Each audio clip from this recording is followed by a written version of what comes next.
Hello friends, welcome to my channel. आज हम बात करने वाले हैं बैक्टीरियल फ्लैजेलर मोटर की। मैंने प्रिसाइजली कहा बैक्टीरियल, तो यहाँ बात हो रही है प्रोकैरियोट की ही, ठीक है।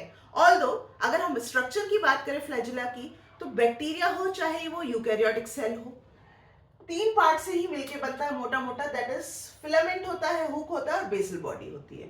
And this basal body is very important. Why I am saying so? Because this bacterial flagellar motor is nothing, it is the basal body.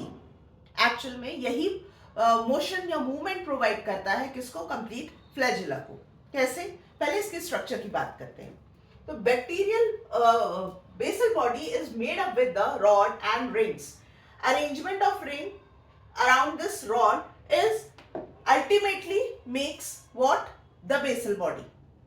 Now, what type of ring and what is the rod present in this basal body? If you going from like cytoplasm से बाहर की तरफ चलते हैं, अगर ये एक structure है किसका? बैक्टीरियल सेल का, जिसमें कि यहाँ पे सेल मेम्ब्रेन है, ये हो गई cell wall, and if it is bacteria, gram negative bacteria, then outer membrane है यहाँ पे। So, ये वाला पोर्शन साइटोप्लाज्म है। So the ring that is present in cytoplasm is called as C ring, which is a part of what? Basal body. तो सबसे नीचे cytoplasm में पाई जाने वाली होती है C ring, which is mainly made up with the FLIG, FLIF and FLIM protein. ठीक है? All these ring are made up with different type of proteins. Next to C ring we have S ring. That is supramembrane ring that is present in between C ring and this M ring. M ring जो होती है ना, वो पाई जाती है, completely embedded रहती है in this cytoplasmic membrane. That's why इसको नाम क्या दिया गया? M ring. Now, next to this ring we have P ring, which is present in the cell wall, and at last we have L ring. ठीक है?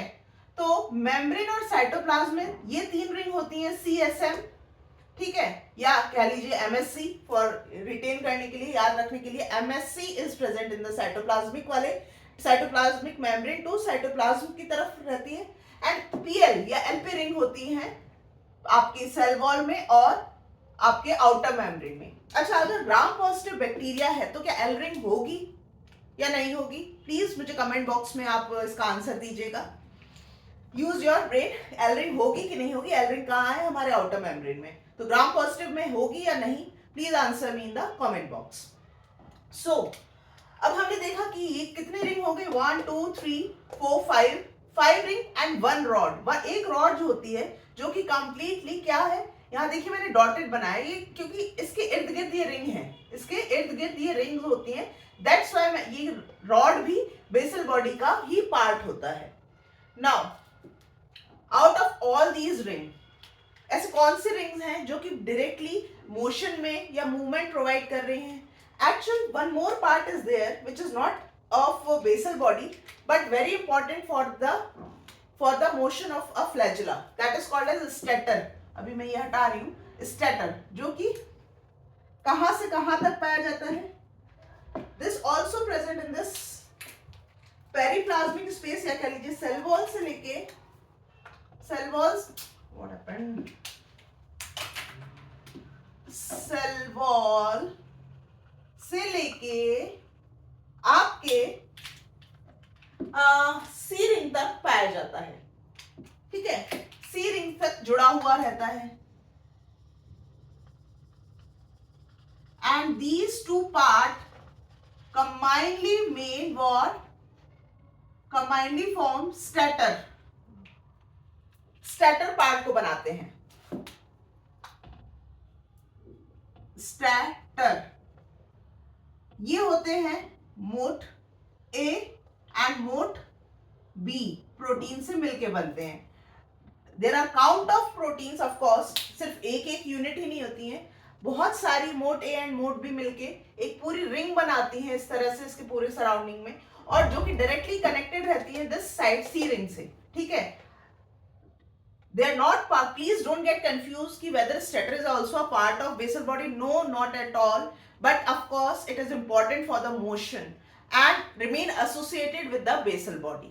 That's why it is important part for the movement of a flagella. So stator that directly connected to the, या कह लीजिए कि linked to this C ring or the cytoplasmic ring of basal body, and there is a conformational changes occur in these two protein due to the proton or any ion that moves inside due to electrochemical gradient की वजह से, क्योंकि बाहर ज्यादा होता है, तो जिस वजह से कि बाहर ज्यादा होने की वजह से it moves inside, and inside जब आता है वो इसी mode A and mode B के थ्रू आता है, एंड जैसे ही इनके थ्रू आता है इनमें होता है conformational change, and because these two protein are also link to this basal body or the rings of the basal body, the changes in their conformation make changes in the conformation of these C ring, and ultimately it provide torque. It makes these ring to move, and that movement, that torque make the rod to transmit it to the hook part, and ultimately आपका filament भी move करता है. So there is a complete link. Theories अलग अलग दी गई हैं कि क्यों, कैसे ये बेसल बॉडी है, कैसे motor and rotor, stator part and rotor part move करते हैं. तो देखिए कई थ्योरीज अलग अलग कुछ कहती है, लेकिन मेनली जो उस थ्योरी की बात करूंगी मैं जो कि प्रोटोन मोटिव फोर्स या इलेक्ट्रो आयन मोटिव फोर्स के ऊपर बात करती है कि due to the movement of the proton और an ion what happened, electrochemical gradient की वजह से conformational changes आते हैं इन प्रोटीन में, and ultimately the movement occurs due to the torque generation. So this is about the bacterial flagellar motor and the basal body and why it moves due to the proton motive force.